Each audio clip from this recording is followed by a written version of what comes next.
Om Aganatimranda Shanganagana Sarakaya Chaksurun Miritam Yena Tasmai Sri Gurave Namaha Sri Chaitanya Manobhistam Stapitam Yena Bhutare Swayam Rupakaramayam Darati Swaparantikam Vandeham Sri Guru Siyata Parakamaram Sri Gurun Vaishnavam Scha Sri Rupam Saguratam Sahagana Raganatam Vitam Stam Sajevam Sadvaitam Sabadutam Parijana Saitam Krishna Chaitanya Devam Sri Radha Krishna Padan Sahagana Lalita Shivishikan Vitam Scha Namo Vishnu Paraya Krishna Pastaya Bhutare Srimati Bhaktivedanta Swami Tinamane Namaste Sarasati Devi Gauravani Pachari Nevashesa Sunyavadi Praskata Desatari Sri Krishna Chaitanya Prabhu Nityananda Sri Advaita Gadadhar Shivasati Gaur Bhakta Vrinda Hare Krishna Krishna Krishna Hare Hare Hare Rama Rama Rama Hare Hare. Good morning one and all. Thanks very much for joining us on Transcendental Tuesday. Rob's with me. We'll see if Lakshmi comes on board. He often has to cook for his deities on Tuesdays, but perhaps he'll come in later. The kirtan that he sang yesterday, a Vishnu Jan tune, was just over the top. I'm still resonating. I'm still warmed by those melodious notes that he performed, accompanied by the ektar. And I'm sure you all were similarly enchanted as well. Who we got with us here thus far? Justin Sorensen, thanks so much for joining us. Shukshma, who was with Lakshmi Nrsimha in the old bread truck days, in the In God We Trust party in Atlanta, Georgia, whose travels all over the country, tells us that she is at this present moment in California. She always stops by for lunch whenever she's in the area. You can always tell she's here because in the parking lot there's some unusual vehicle. It's either a motorhome or a fifth wheeler or some sort of travel trailer. I think she even came by in a dump truck one day. Anyway, she drives. Her job is driving vehicles to and fro, delivering them to dealerships and customers throughout the country. Good morning, Radhe Sham. Thanks very much for joining us. Okay, back to the nectar. And the nectar that we've been talking about the last 5 days is what is nectar for crows, which is discarded items, refuse, and garbage, roadkill. Here's the verse once again. This is the 10th verse, 5th canto, 5th chapter, 1st canto. Niyad vichashtita param hare yashodhigat pravidam pragviniti karye tadvayasham tirtam ushanti nanyata nayantarham shah niramanti ashikshaya. Translation again. Those words which do not describe the glories of the Lord, who alone can sanctify the atmosphere of the whole universe, are considered by saintly persons to be places of pilgrimage for crows. Since the all-perfect persons are inhabitants of the transcendental abode, they do not derive any pleasure there. We talked about the value of association with pure devotees yesterday. Lakshmi Nrsimha gave a whole list of devotees that have impressed him throughout the years. And most of them are not the ones who are high profile, traveling here and there, popping in and out for a few days at a time and then going on. But they're the ones who have committed themselves in a certain area for their entire lifetimes. I remember reading about the dog soldiers. I forget what Indian tribe it was, but they had an elite group of fighters called the dog soldiers. They would stake themselves to the ground and fight to the death, fight either until victory or until death. But they would not give up the fight. They would not surrender. They were in one place, committed to that one place, no matter what happened. The Jesuits, as I recall from what I know about the Jesuits, they're also highly educated, gifted men coming from privileged families, extremely and rigorously trained from an intellectual, theological point of view. But then they went to villages like in New Guinea or Ecuador, out in the jungles, lived among headhunters and primitive tribes. Once they arrived, they never left. They dedicated their whole lives to that particular tribe or those indigenous peoples, educated them, provided whatever medical assistance they could. And basically because of those grassroots, on the ground, dedicated, unsung heroes. Catholicism spread very powerfully all over the world. Prabhupada traveled a lot, and many of his guru disciples, sannyasi disciples, traveled a lot, at least before COVID. But I'm very happy personally that COVID's come and the development of Zoom. For one reason is our society saving literally millions and millions of dollars on airfares every year. And we're getting not only the same association, but even better, more frequent association without all of the expenditure. I'd rather see money go towards tangibles like temples and books, projects that people can measure our effectiveness by, than the intangible inspiration of someone flying all the way across the world at great expense, spending 1 or 2 days in the temple and then traveling on. Prabhupada did that, but Prabhupada was founding a movement. He was creating something from nothing. But we have 820 temples all over the world, and I don't think you have to fly from India to Seattle. If you have to fly, you can incrementally travel across the world, hopping from one city to another, and for that matter, you can drive once you're on a land mass like Europe or America. So I, for one, am very happy about the restrictions of COVID, because I think the preaching has not only maintained itself, but it's increased. Preaching has increased, and what I would consider questionable expenditures have decreased. So that's always got to be a good thing, right? When your mission increases, when your products that you're marketing, whether you're a missionary or a businessman, when your products go out more abundantly and profusely, and when your expenses go down, would that not be a formula for success and for profit? So I welcome COVID from that point of view, that the expenses of traveling have gone down and the preaching's gone up. So I hope that as things go back to normal, we've learned a little bit of a lesson from this. And I personally am 100% with Lakshmi. My vote is for those unsung heroes that have been in one temple or one location for 20, 30, 40 years. If you go to the altar with your intended spouse, you don't vow to love her for 5 years only. You don't vow to love her for 6 days a week. You don't vow to be faithful 98% of the time. You don't vow to be truthful to her when it suits you. You vow to be her spouse for until death do you part, for the entirety of your lifetime, 30, 40, 50 years. You vow to be faithful 100% of the time. You vow to tell the truth 100% of the time. I've done many marriage ceremonies, and one of the beautiful parts about it is that the groom promises to withhold nothing from his wife, not even mentally. If you have something that gives you mental satisfaction, you share that. Same tribute, if you have something that distresses you, you share that. In sharing your joys, you double them. In sharing your concerns, you cut them in half. So my vote is for the unsung heroes. Lakshmi knows more than I do, being from the East Coast where the population is more congested. I'm here in Utah where a neighboring town is like 200 miles away. We're somewhat isolated here from the general populace of iskcon, the International Society for Krishna Consciousness. So I don't tick off as many names as he could, but I recognize, of course, Vishnu Gada. Pyari Mohan has been in, what's that place in where Yale is? Anyway, whatever it is, the place where Yale, he's been there for many, many, many, many, many years. There are stalwarts. Tushti Krishna has been in Denver now for about 10 years. Hari Vilas has been in Seattle since the very beginning, probably 50 years or so. Subhas has been the president in Los Angeles. He's the longest standing American temple president.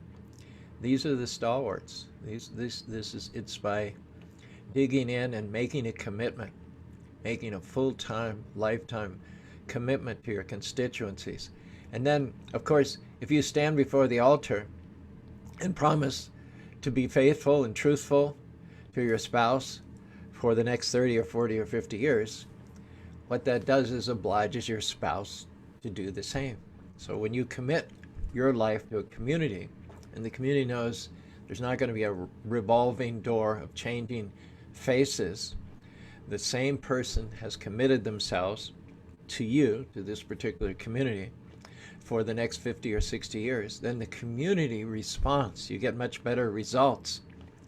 And we're in little old Spanish Fork, Utah. We're not in New York. We're not in Chicago. We're not in Los Angeles. We don't have the vast resources. We don't have the huge Indian community that those metropolitan areas have.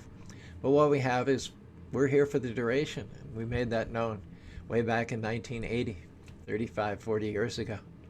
And the result, the reciprocity which we've had from the surrounding area and the neighboring people, and I'm not just talking about the small Indian community that's in Utah, but the Mormons also, the local culture, LDS, gave us $25,000 to help us build the temple behind us, or any number of volunteers that came, did unskilled work.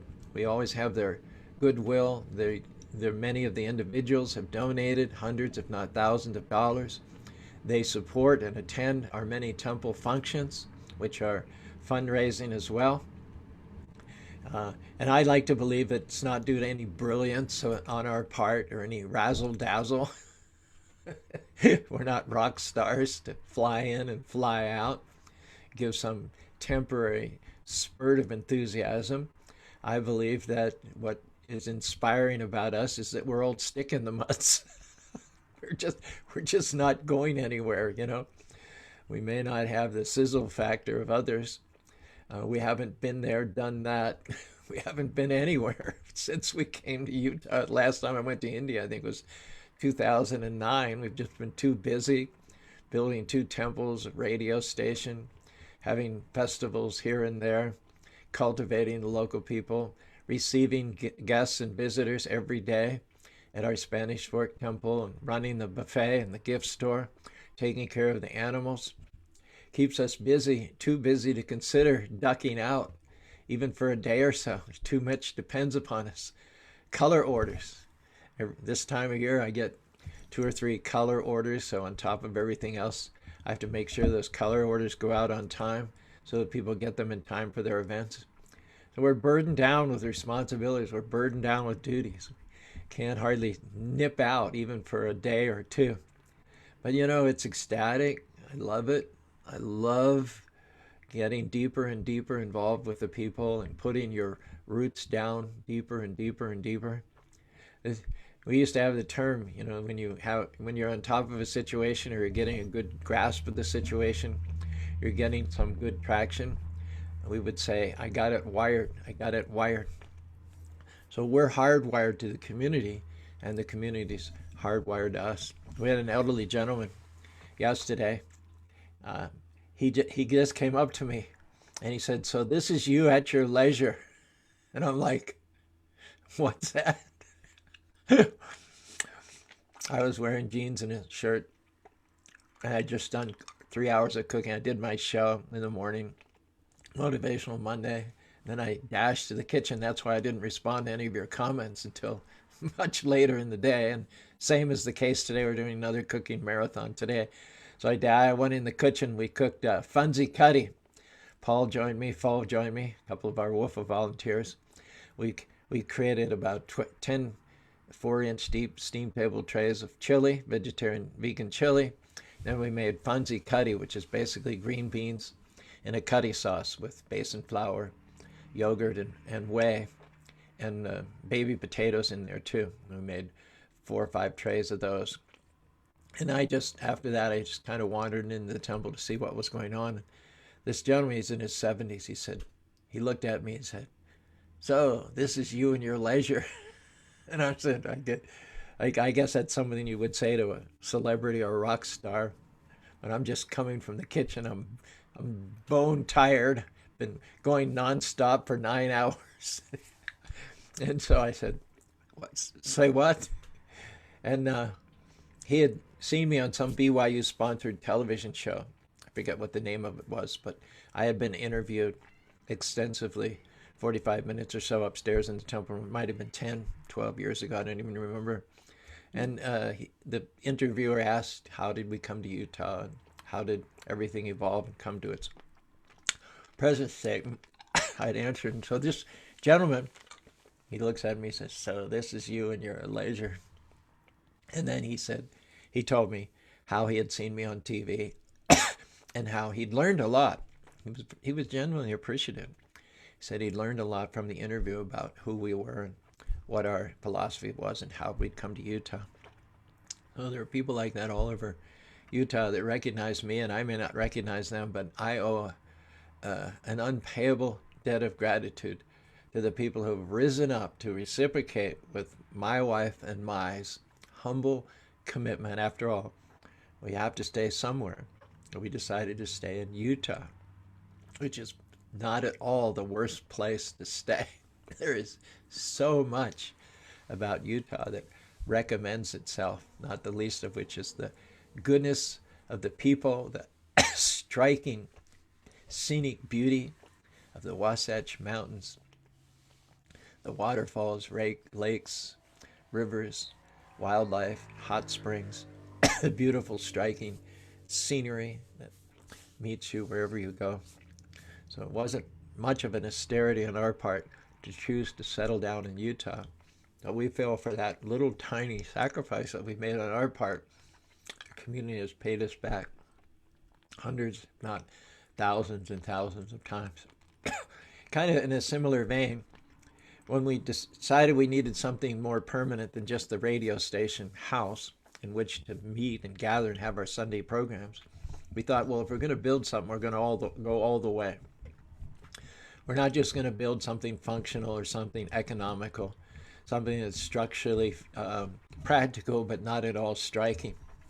Figure if we're going to build something, we might as well build something that's going to be world class. We had no resources, no money, no constituency, very small Indian community. But we said if we're going to do it, we're going to do it right. We're going to do it up to the highest standard. And some or other, we built this temple you see behind me. The temple itself, we could have built a temple for $500,000. That same building, without any of the domes or spires, just a concrete block structure with some maybe fancy brickwork on the outside or stucco, cost only $500,000. We could have got the permit for having gatherings and Sunday services and festivals in a very, very plain, cheap-looking building. But with the artistic genius named by Bobby that we have as our asset, we went ahead and spent another $750,000. We spent 50 times again as much on the decoration of the building to make it distinct and unique in all of America, in fact.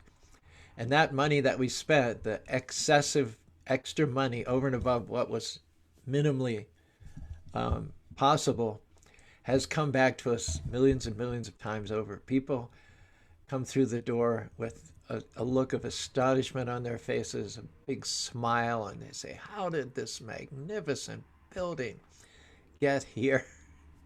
And it's the very unlikeliness of such a building being in the middle of Mormon Utah that actually adds to its allure, to its enchantment. So if you're going to do something, do it up to the highest standard. Krishna is an excellent God. He created millions and millions of universes. There are no limits on what you can do if you're right in the middle of what God wants for your life and if you're true to the purpose, talents, and abilities that he gave you. But one ability that we all have, and you can't tell me you don't, we can just knuckle down and we can make a commitment to be a preacher, to be an example, a representative of Krishna consciousness somewhere. Any small town, any little storefront, especially towns where there are universities, where there are lots of young, inquisitive people, are especially good. I remember one year we went to a place called Macon, Missouri. They were having a big llama auction. We ended up buying 6 llamas and bringing them back. But we went through a little town called Columbia, Missouri, where the University of Missouri is. And we stopped there for something to eat. And there was actually a gym. At that time, I was working out a lot. So I actually paid a guest fee and went in. Bobby joined me, one of the rare times. And we're working out. It's right there on the little main street. And it's a college town. There's all kinds of quaint shops and everything.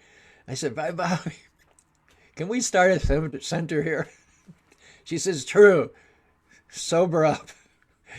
Can't do centers in Utah and Missouri at the same time. Well, I wish we could be in two places at one time because there's a lot of potential nectar here. And I don't know to this day whether we have a center in Columbia, Missouri, but there's a wonderful opportunity waiting for someone. And you may not be very talented, you may not be very good looking, you may not have very much connections, you may not be a big scholar, but if you muster up this one talent just to stick in the mud, just to take a place like Columbia, Missouri, and dedicate your life there to those people, the transients as well as the local people who are staying there, you will be amazed by the success that you will have, by the blessings and favor that Krishna will pour on your head. I remember reading The Purpose-Driven Church by Rick Warren. That was a profoundly informative and inspirational book. One quote that you've probably heard me say it before, and this won't be the last time. But Rick Warren, he said, most people they overestimate what they can do in a year, and they underestimate what they can do in 40 years. So I'm not a 1 year or 1 day or a 6 months guy. I'm a 40-year guy. So is Vaibhavi. And whatever we lack in terms of brilliance and celebrity status or star power, I can sit here with that temple behind me in the background, another one in Salt Lake City, a radio station broadcasting all over the world 24 hours a day, the biggest holy festival in the United States of America. And more important than any of that, the goodwill and the support of the local community, only because we're just old stick in the muds. We're not very exciting. We're not very brilliant. We're not very dazzling. But we are blessed. We are favored beyond our wildest expectations. Krishna has made us living examples of his goodness, of what he can do if you're some or other put yourself in the middle of his idea for your life. So shout out to all the devotees all over the world who are ticking off their third, fourth, and fifth decade in the same humble locations. You may not be recognized by men. You may not get hallelujahs and hosannas, and applause, high fives and fist pumps. But Krishna's up there saying, that's my boy, that's my girl. Krishna's in your cheering section, encouraging you to stick it out. Continue to grind out day after day after day after day. The results will not just add up, but they will multiply. So thank you very much from the bottom of our hearts to all those Vaishnavas that have knuckled down in one particular area. That, in my opinion, is how Krishna consciousness will put down deep roots, towns and villages all over the world. Lord Chaitanya Mahaprabhu said, Pritivite achejacho nagaradigam sarvacha pachaive moinam. He predicted that Krishna consciousness, the names of the Lord, would resonate in every town and village of the world. And I believe this is how it's going to happen. We don't need more rock stars. We need more stick in the muds. Justin Sorensen says, Dunda in the mud, I'd say.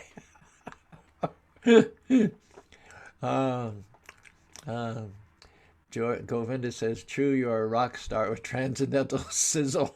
Thank you, Govinda. Govinda always sees the very best. He sees even good things in people that aren't even necessarily there. That's how good Govinda Dev is. Vaibhavi says, if you go hunting, try for a rhinoceros. Yep. Very good. I'm praying for a center in Minneapolis. This will be the year. Nobody is more supportive. Nobody is more cheering you. Nobody is more heartily wishing you success in Minneapolis than Vaibhavi and I. In fact, a couple of our dearest friends, Manny and Nisha Ailawadi, when I was Life Membership Director in Utah, they were very, very dear friends, and they still are to this day. They used to live in Torrance, which wasn't too far from the Culver City Center. They would come with their son Vishal and daughter Ritika every Sunday to the Sunday feast while I was Life Membership Director, and then they moved to Chino Hills, and then they downsized out to San Pedro. We still go and visit them when we're in LA, but they came to LA. I don't know when, this must have been back in the 80s or even 70s, and they had lived in Minneapolis, I think, for some years, and there used to be a small center there. Fortunately, it didn't last, but we're praying for Ram Kishore, Jimmy, and Taruni, all three of whom are incredibly serious souls, for the mercy of the Lord to get a foothold. And again, it doesn't have to be much, but from that original foothold where you plant yourself, where you commit yourself. We just had a rundown radio station building. We lived in the basement. Our first Janmashtami, people sat on hay bales. We had many festivals in India, and even the Holy Fest in very, very small, restricted area until we were later able to expand. But from whatever initial little place that you make your mark, whether it be a storefront or a house in suburbia, make the next step, go all the way, all the way. Plan a world-class temple built from the ground up. It's the only way to go, in my opinion. So shout out to all the devotees. Devotee is a devotee. In the words of Lord Chaitanya himself in the Chaitanya Charanamrita Madhya, 22nd chapter, 82nd verse, Asat Sange Tyagi E Vaishnavachara Stri Sangha Eka Ashra Krishna Bhakta Ara.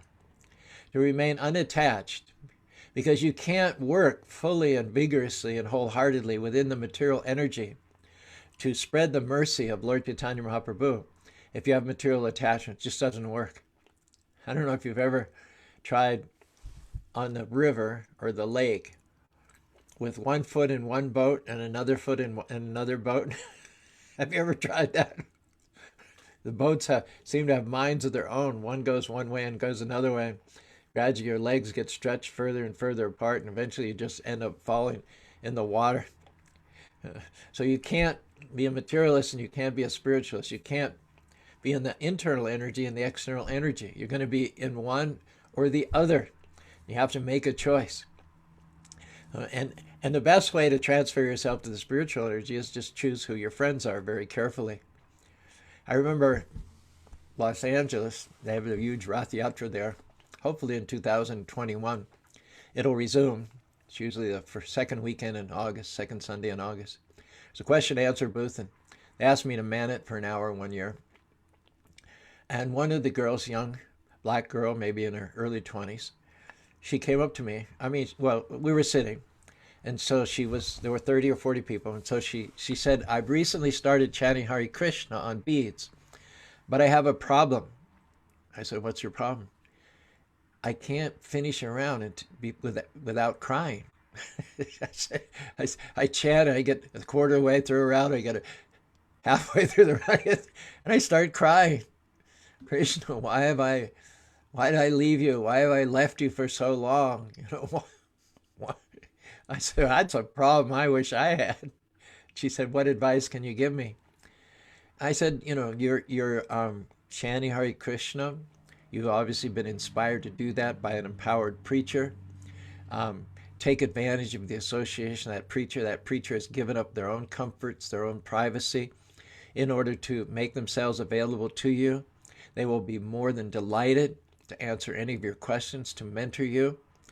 But at the same time, there are devotees and there are devotees. There are devotees, Bhaktisiddhanta said, tilak and neck beads and a kurta don't make you a devotee. There are many people who look like devotees, but who are really more rooted in material ambitions of sense gratification and material acquisition.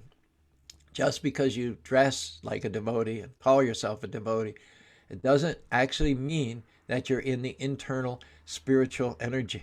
Even in Vrindavan, I remember one time I was walking through the lanes and byways of Vrindavan, and I came and I saw at the end of an alleyway a very distinguished looking man with very striking tilak on and a well-groomed beard. He had neck beads. He was wearing a dhoti and a kurta, and he had his hands behind his back.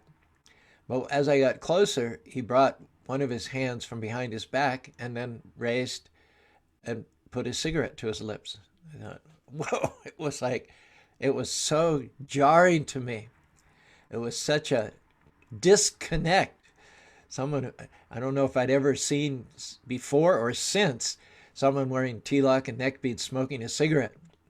Of course, it may not be as obvious as smoking a cigarette, but you can know from the words that come out of someone's mouth whether they're Krishna conscious or not. There's gossip, there's complaining, there's scuttlebutt, and then there's Krishna Katha. So I told this young girl, there may be 200 devotees associated with the LA temple, but you take two. You take two.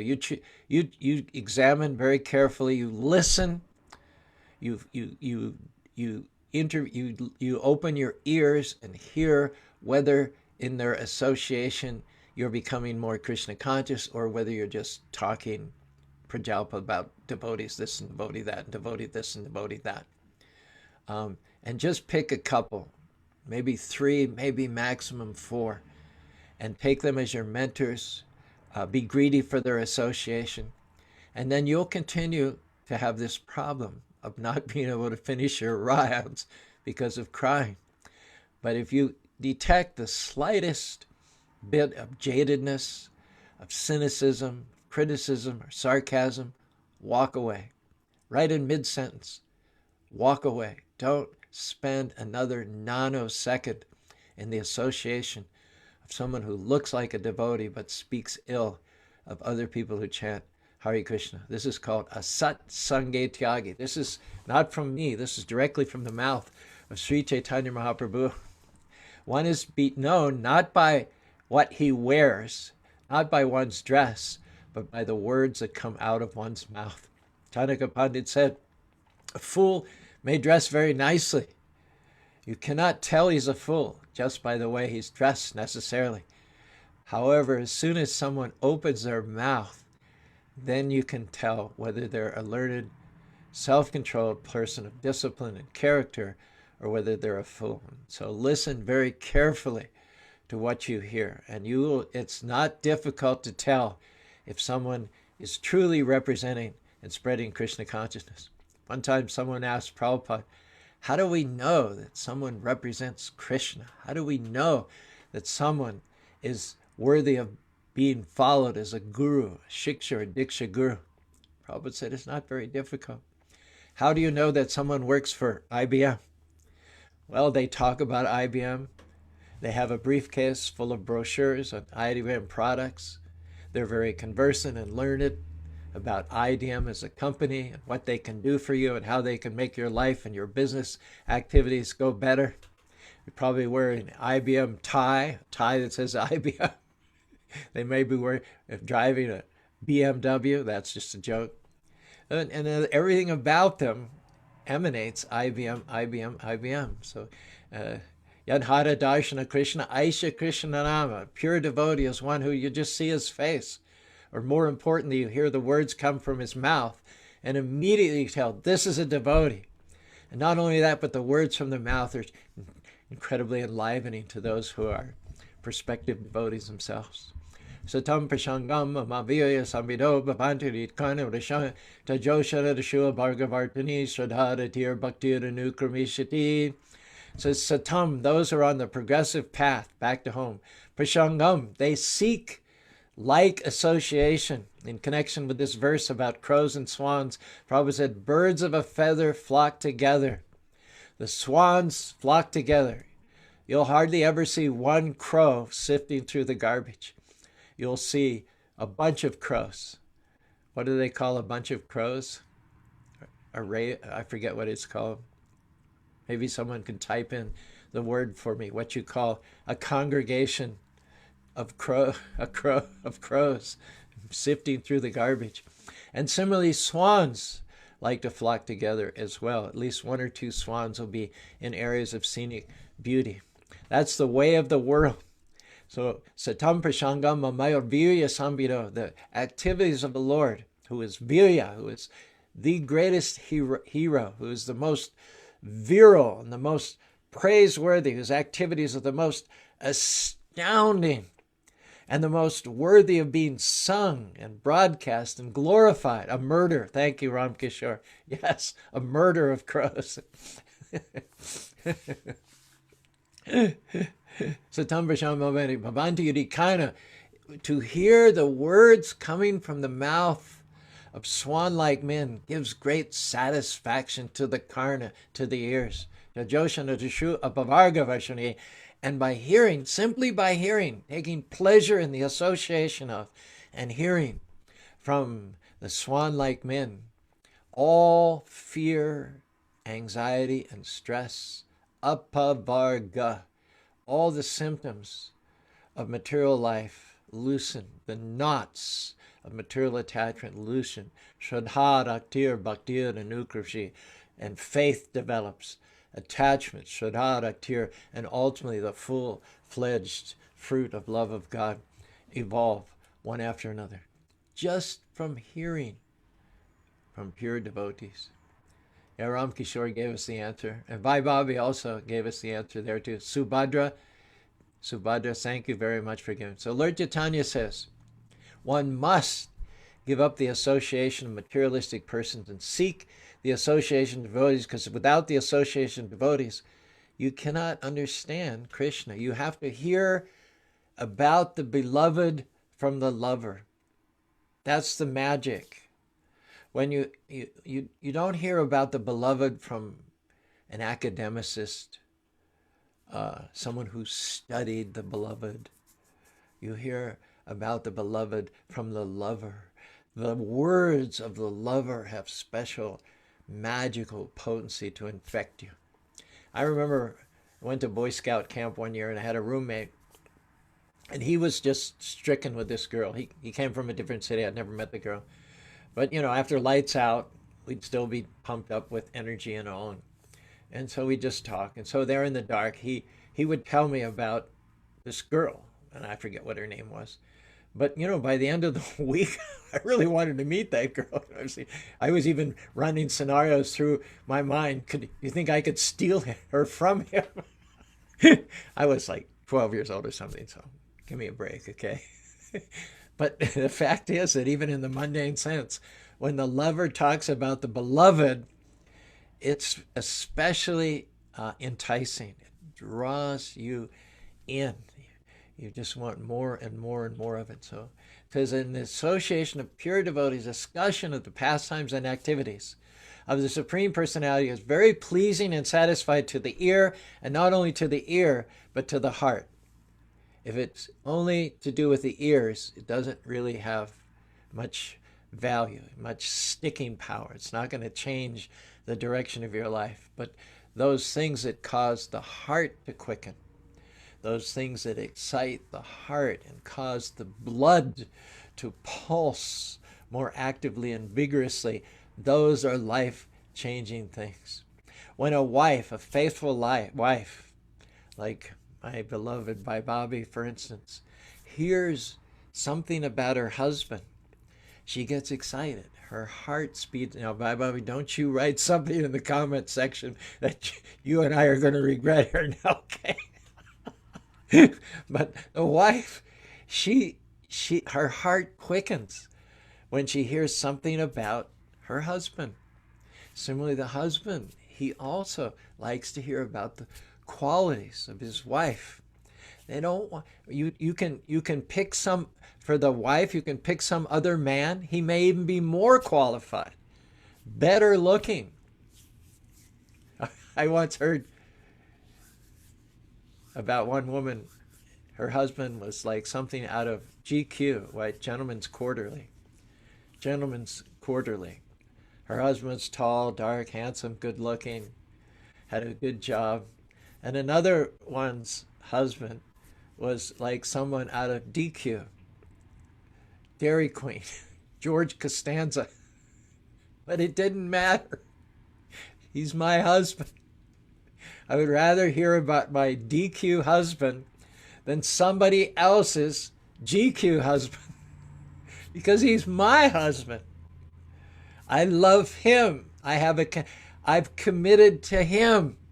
For better or worse, sickness or health, sorrow or joy, honor or dishonor, I have tied my heartstrings to his heartstrings. And so there is no sweeter sound in the world, even more than hearing about my glories.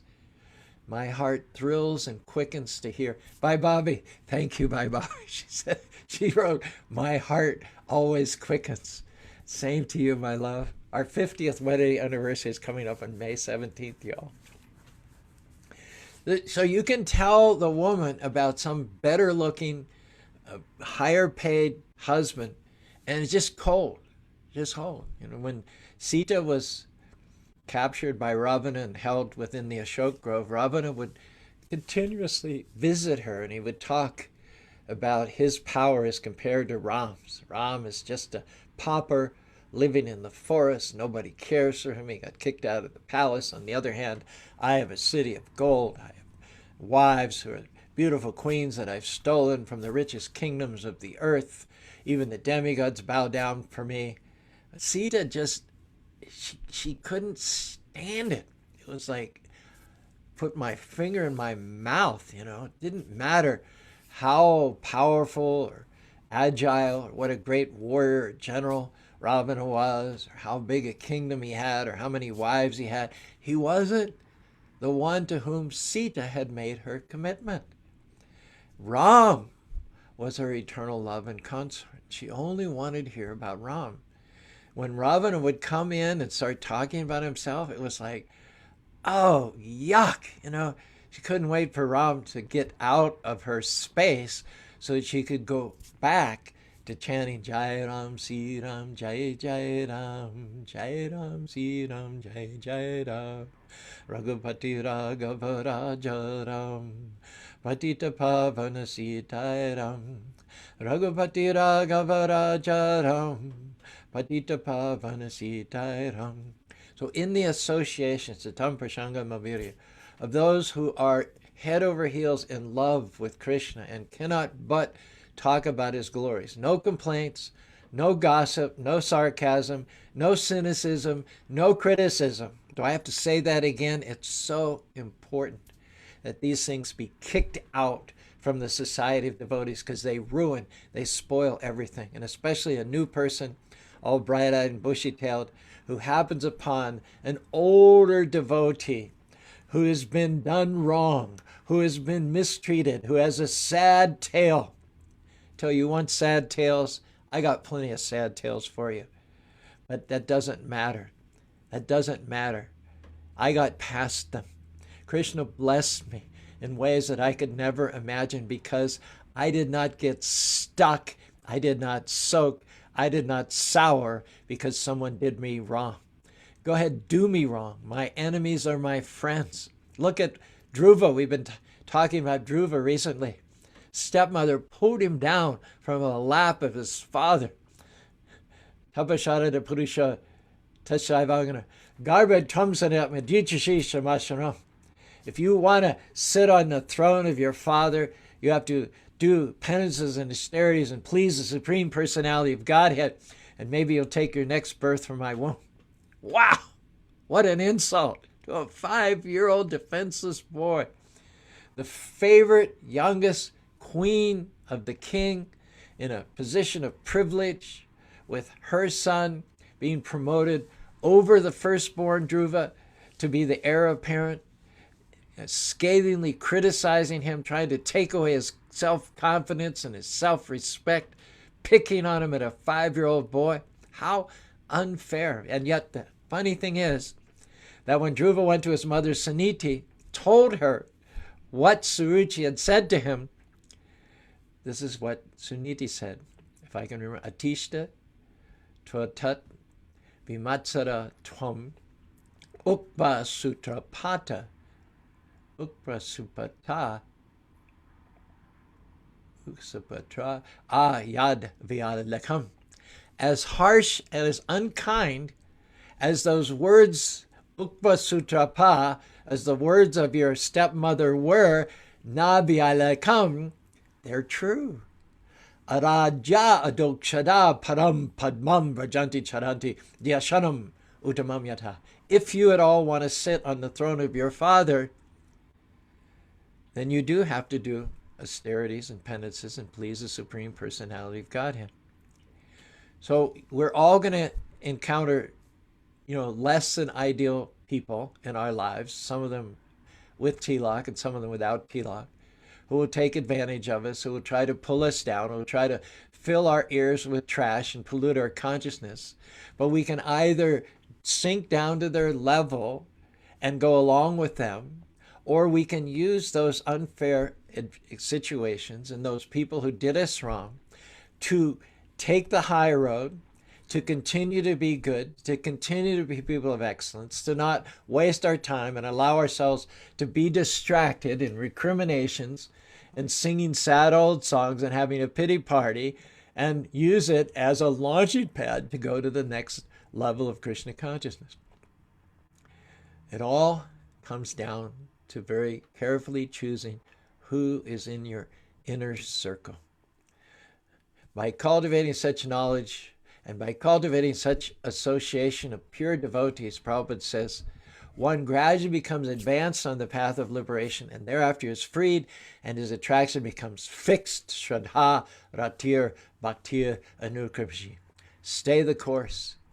Don't let go of the lotus feet of those devotees who are actually Krishna conscious. They may not be the most celebrated. They may not get all the attention or all the applause. They may not get all the dandavats. But if from their mouth comes the glorification of the Lord, then that's your guru. At least that's your Siksha guru. And if you stick fast to their lotus feet, Shraddha, Ratir, Bhaktir, Anukrishti, one after another will come knowledge, attachment, and finally pure love of God, tasting the fruits of which one will go back to home, back to God. Wherever they are, in whatever situation they may be, or whatever circumstances, let me come across.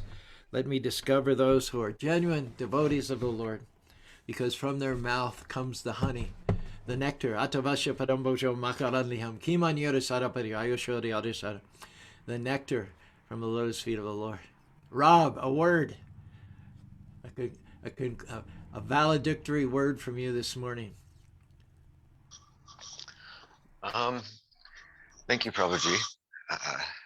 So I would say that definitely need to exercise discernment in my associations, and to not necessarily just jump on board with the first devotee that comes across, but to pay attention to their words, to their way they speak of others and the way they speak of Krishna, and to use that intuition that Krishna blesses us with to discern whether or not they're true devotees, and if it's someone that I should listen to and associate with.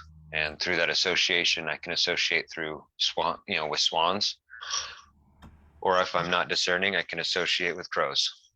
And there are so many pure devotees out there. It's not like they're rare. I mean, there are so many pure devotees on all levels. There are pure devotees that travel. There are pure devotees that stay in one place. There are pure devotees that are sannyasis, and there are pure devotees that are householders. So when there's such an abundance,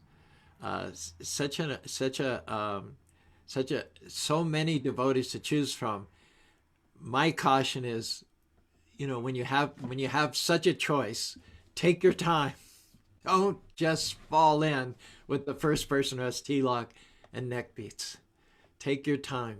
Don't go for $10 when you can have $1,000. Or worse yet, don't go for someone that's going to pick your pocket.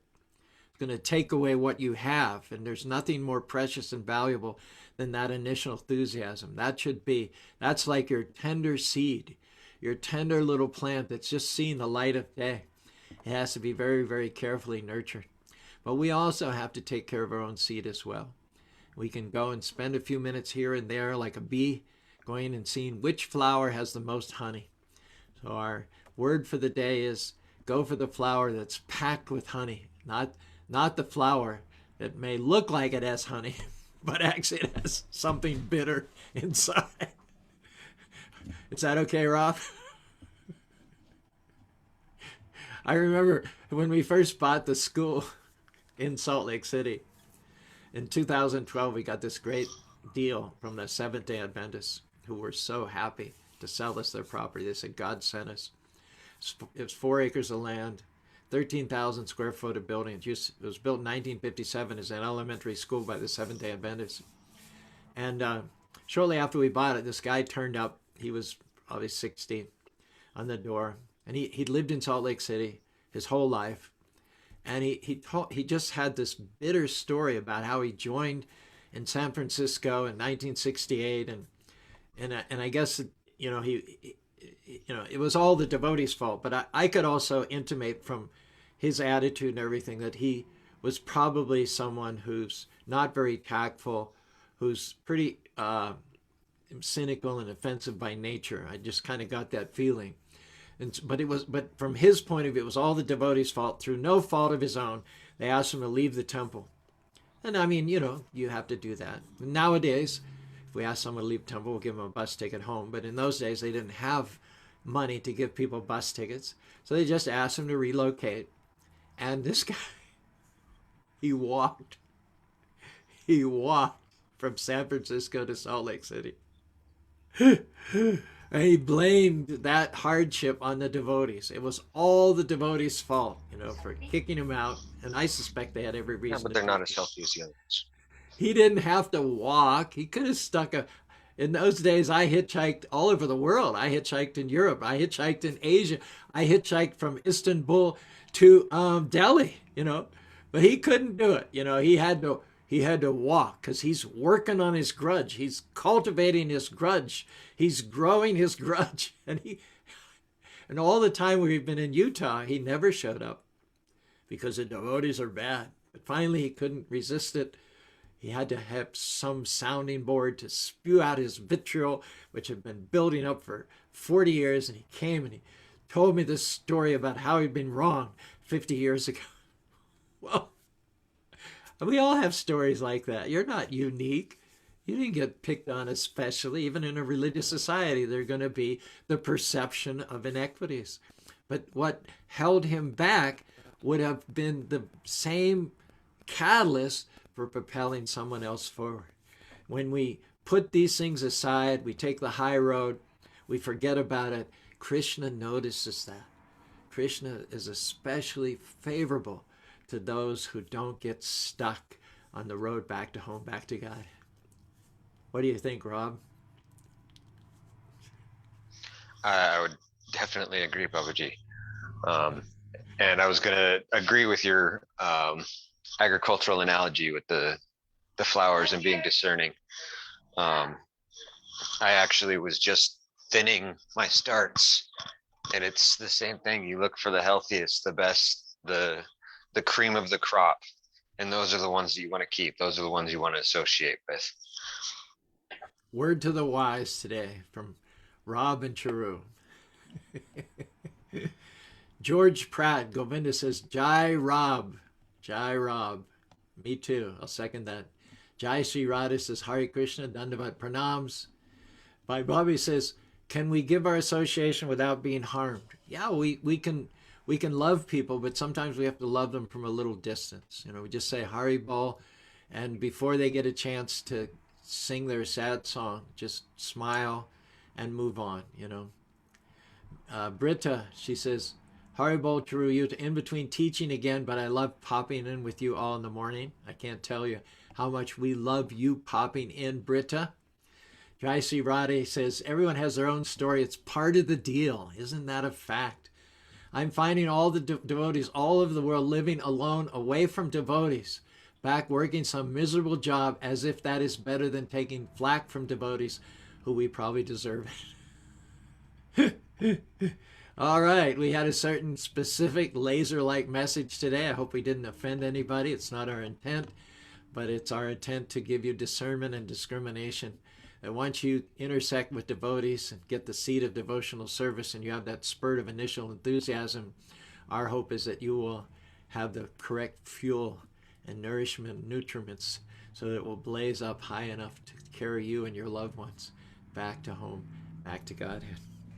Lakshmi is cooking for the deities, presumably today. And so let's have some Charu Kirtan. Oh, let's see what's happened.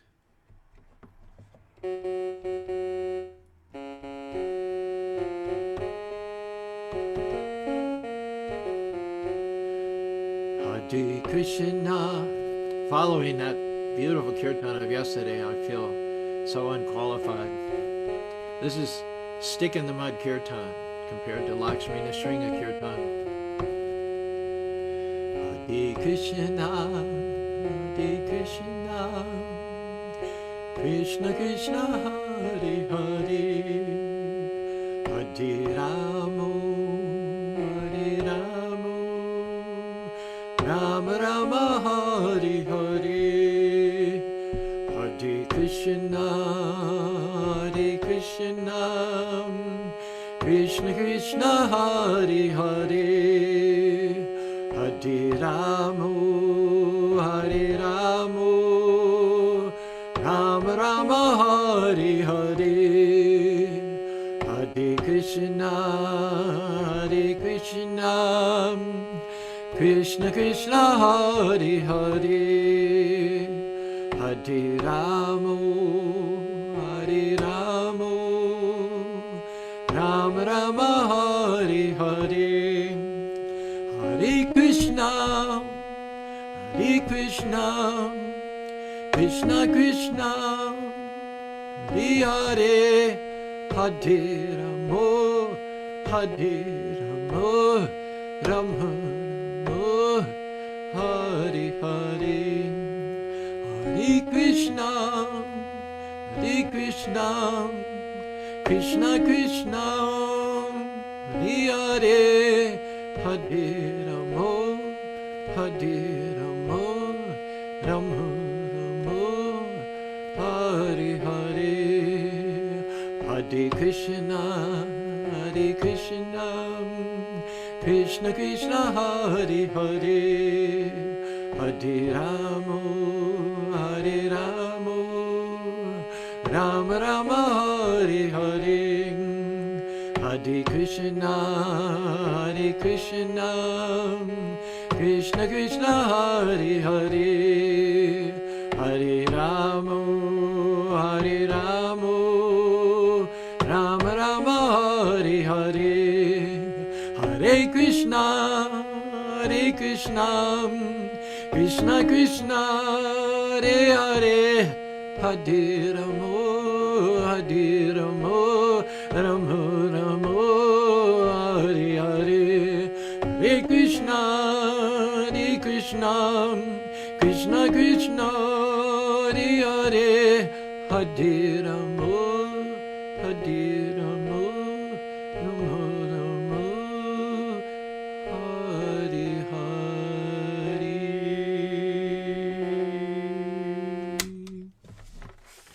Thank you, one and all, for being with us here on this Transcendental Tuesday. Natasha, I look forward to having a Zoom call with you tomorrow at a time of your choice. Natasha is one of those ones who is brimming with enthusiasm. So refreshing. Look forward to getting to know you more. Also, Jean, thank you very much for being with us. Let's see who hit the like button. Yes, Britta, Jayashri, Dina Bandhu, with whom I have 452 mutual friends. Definitely Satam Prashangam. All the nectar-loving devotees there are in that category. Nate Benson, Jai Shri Nate, that stream of nectar which flows from the tower of 1480 Cage Kren goes on day after day because of the vigilance of Nate Benson. Nora, looking forward to getting your Samadhi vibration back for another Festival of Colors. In the meantime, I see you guys are busy down there in South America. Chris, Jai Ho, bro. Haribo, up in Salt Lake City, who's bringing his smiling face to the project up there. Subhadra, Hare Krishna, thank you for your consistency day after day. Bhakti Gary, wonderfully transcribing some of our talks back there in Northern California. William, shout out to LA. And Ali, working with the homeless in Los Angeles, such a big problem, such a big population. Bhakti Cody, traveling around, doing Sankirtan, distributing books. Single man, Brahmachari. Ram Kishore, murder of crows. Thank you and best of luck. We're rooting for you. Start a center in Minneapolis. Sue Shukshma, who's now in California herself, Gail Rishange, we were together in Los Angeles Temple for many, many years. I remember you very well. I'm your Facebook friend and follow your lifestyle there as well in Northern California. Radhe Sham was with us on our Zoom call with his wife, Pavana. They had the beginning and ending kirtan. If you want to be part of an interactive discussion, we have a Zoom call every Sunday. And I can give you the password and the username if you message me separately. Raquel from Manteca, California, Chris's mother. She's been monitoring these classes regularly and chanting, I think, 1 or 2 rounds occasionally. Bravo. Justin. Thank you, Justin. I think you were the first one that joined us this morning with the Guru Charana prayers. Jean.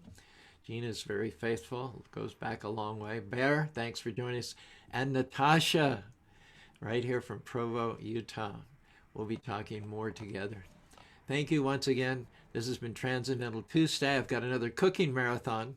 We welcome your comments. We welcome your feedback, your likes. I may not be able to answer your comments right away.